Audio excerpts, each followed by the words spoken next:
Pramuka. Salam. Sebelum masuk ke materi, perkenalkan dulu kami dari kelompok 6 yang beranggotakan saya Fitria Zaratun Nabila, Saya Lailatul Muhimah. Saya Siti Ani Hulaifa. Saya Ananda Dewi Mulya Putri. Sebelum masuk ke materi, izinkan kami menampilkan yel-yel kami terlebih dahulu. 1, 2, 3. Perkenalkan kami dari kelompok 6. Namu hebat jadi perempuan kuat. Walau berempat tetap semangat, satu tekad selalu kompak. Kerjasama adalah hal yang utama. Kelompok 6, independent woman, tidak butuh laki-laki yang tidak pasti. Slebeu.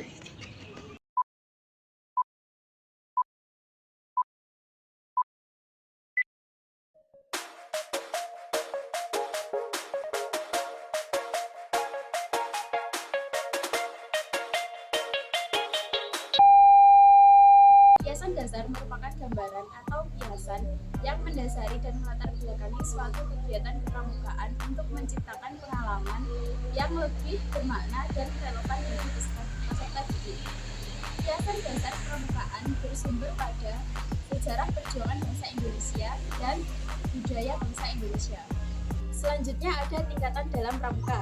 Yang pertama, ada pramuka siaga, yakni umur 7 sampai 10 tahun. Pramuka siaga adalah tingkatan dalam gerakan pramuka yang diperuntukkan bagi anggota berusia 7-10 tahun, biasanya siswa SD.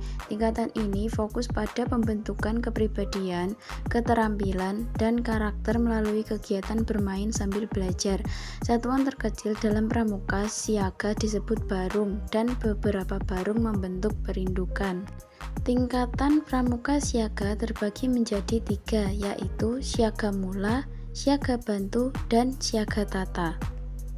Yang kedua, ada pramuka penggalang, yakni umur 11 sampai 15 tahun. Pramuka penggalang adalah tingkat kepramukaan yang ditujukan untuk anak-anak dengan usia 11 sampai 15 tahun.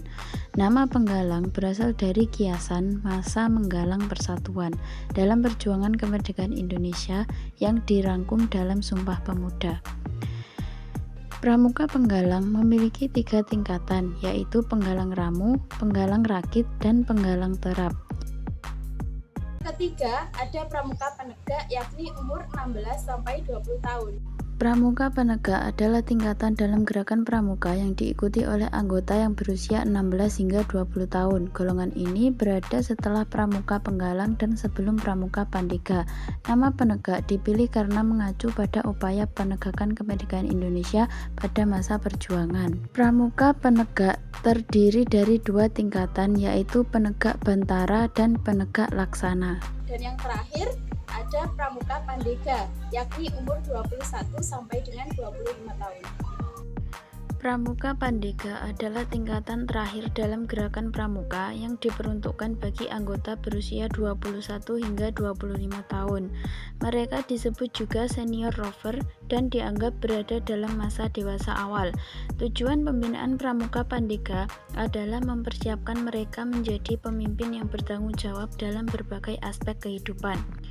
Pramuka pandega memiliki peran penting dalam gerakan pramuka, termasuk dalam pengembangan kepemimpinan, keterampilan hidup, dan pengabdian pada masyarakat. Pramuka pandega terlibat dalam berbagai kegiatan seperti latihan keterampilan, musyawarah, perkemahan, dan kegiatan sosial yang diorganisasikan dalam satuan yang disebut racana. Secara umum, pramuka pandega diharapkan menjadi kader bangsa yang siap menjaga dan membangun negara kesatuan Republik Indonesia, mengamalkan Pancasila, serta melestarikan lingkungan hidup. Selanjutnya adalah pelaksanaan kiasan dasar dalam gerakan pramuka.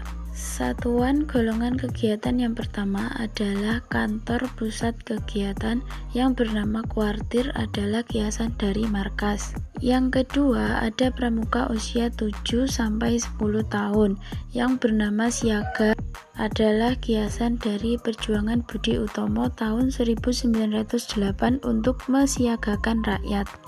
Yang ketiga ada pramuka usia 11-15 tahun yang bernama Penggalang. Adalah kiasan dari perjuangan para pemuda Indonesia dalam menggalang persatuan dan kesatuan bangsa tahun 1928. Yang keempat ada pramuka usia 16-20 tahun yang bernama Penegak. Adalah kiasan dari ditegakkannya Negara Kesatuan Republik Indonesia pada tanggal 17 Agustus 1945. Yang kelima ada pramuka usia 21-25 tahun yang bernama Pandega. Adalah kiasan dari mempandegai atau memelopori pembangunan setelah kemerdekaan tahun 1945. Yang keenam ada satuan pramuka siaga yang bernama Barung dan Perindukan. Adalah kiasan dari tempat penjaga rumah bangunan. Yang ketujuh ada satuan pramuka Penggalang yang bernama Regu. Adalah kiasan dari gardu pangkalan untuk meronda, dan pasukan adalah kiasan dari tempat suku berkelompok. Yang kedelapan ada satuan pramuka Penegak yang bernama Sangga. Adalah kiasan dari rumah kecil untuk penggarap sawah atau ladang. Dan yang terakhir ada satuan pramuka Pandega yang bernama Racana. Adalah kiasan dari pondasi, alas tiang, umpak, atap. Selanjutnya adalah tujuan penggunaan kiasan dasar pramuka. Yang pertama, mengembangkan imajinasi peserta didik. Yang kedua, mendorong kreativitas dan keikutsertaan dalam kegiatan. Yang ketiga, membantu peserta didik memahami dan menginternalisasi nilai-nilai kepramukaan. Materi selanjutnya adalah sistem beregu dan tanda kecakapan. Sistem beregu dan tanda kecakapan merupakan dua aspek penting yang saling melengkapi. Sistem beregu sendiri digunakan untuk melatih kerjasama, kepemimpinan, dan tanggung jawab. Sementara tanda kecakapan merupakan penghargaan atau pengakuan atas kecakapan dan keterampilan yang dimiliki oleh para anggotanya. Lalu ada jenis-jenis tanda kecakapan. Yang pertama, tanda kecakapan umum atau biasa disingkat dengan TKU. Tanda kecakapan umum atau TKU menunjukkan tingkat kecakapan umum yang telah dicapai sesuai dengan golongan usia dan syarat kecakapan umum atau SKU yang harus dipenuhi. Berikut adalah gambar dari TKU Pramuka Siaga, Penggalang, Penegak, dan juga Pandega. Yang kedua, tanda kecakapan khusus atau TKK. Tanda kecakapan khusus atau TKK adalah tanda yang diperoleh setelah seorang anggota pramuka menyelesaikan syarat-syarat kecakapan khusus. Berbeda dengan SKU, pencapaian SKK bersifat opsional, yang artinya seorang pramuka dapat memilih jenis-jenis SKK yang telah dikuasainya sesuai dengan minat dan bakatnya. Lalu ada tingkatan dan bentuk TKK. Yang pertama pada pramuka siaga terdiri atas satu tingkatan berbentuk segitiga dengan puncaknya yang ada di bawah serta panjang sisi 3 cm dan tinggi 2 cm.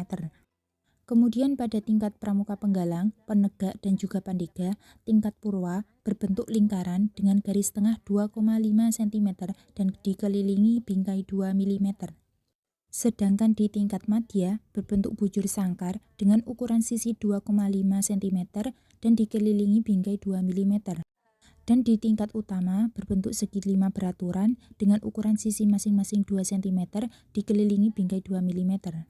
Berikut adalah gambar TKK dari berbagai bidang baik itu kesehatan, agama, sosial, dan lain-lain. Yang ketiga adalah tanda pramuka Garuda atau TPG. Tanda Pramuka Garuda atau TPG merupakan pemberian tertinggi yang diberikan kepada anggota pramuka yang telah menunjukkan kecakapan dan keterampilannya sangat baik, serta telah mengamalkan nilai-nilai kepramukaan dengan baik. Berikut adalah gambar TPG dari tingkat siaga, Penggalang, Penegak, Pandega, dan juga Garuda Emas. Manfaat sistem beregu dan tanda kecakapan. Manfaat sistem beregu sendiri yaitu adalah pertama, meningkatkan kerjasama. Kedua, memberi kesempatan peserta didik untuk berorganisasi. Ketiga, melatih tanggung jawab. Manfaat tanda kecakapan sendiri yaitu pertama, memberi pengakuan atas prestasi dan kemampuan peserta didik. Kedua, memberi motivasi bagi peserta didik untuk terus meningkatkan diri. Materi selanjutnya adalah perkembangan rasa, karsa, dan karya. Rasa adalah perasaan, karsa adalah niat atau kemauan, karya perbuatan yang membuahkan hasil.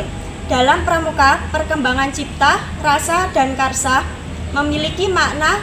Para anggota pramuka dituntut untuk menghasilkan sesuatu yang baru dan nantinya dapat menjadi tujuan kebudayaan yang dapat berguna.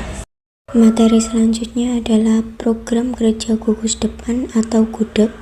Dalam gerakan pramuka mencakup berbagai kegiatan yang dirancang untuk mencapai tujuan pembinaan karakter, pengembangan kepemimpinan, dan pencapaian syarat kecakapan atau SKU, SKK bagi anggota.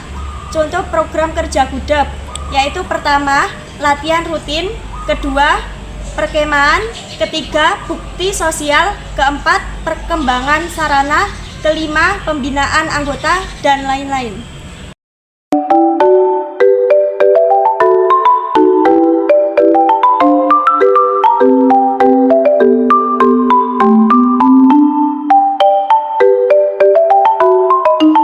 Gerakan pramuka, pembukuan dan surat menyurat itu sangat penting dari administrasi gugus depan.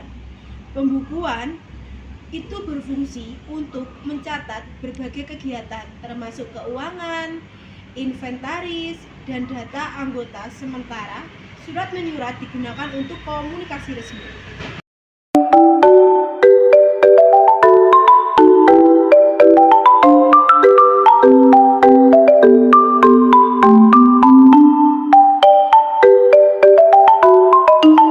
Contoh pembukuan, yang pertama, buku agenda, buku keuangan, buku inventaris, buku induk, buku presensi, dan lain-lain. Yang kedua, ada contoh surat menyurat. Yang pertama, surat undangan, surat perizinan, surat pemberitahuan, surat keputusan, surat laporan, dan lain-lain.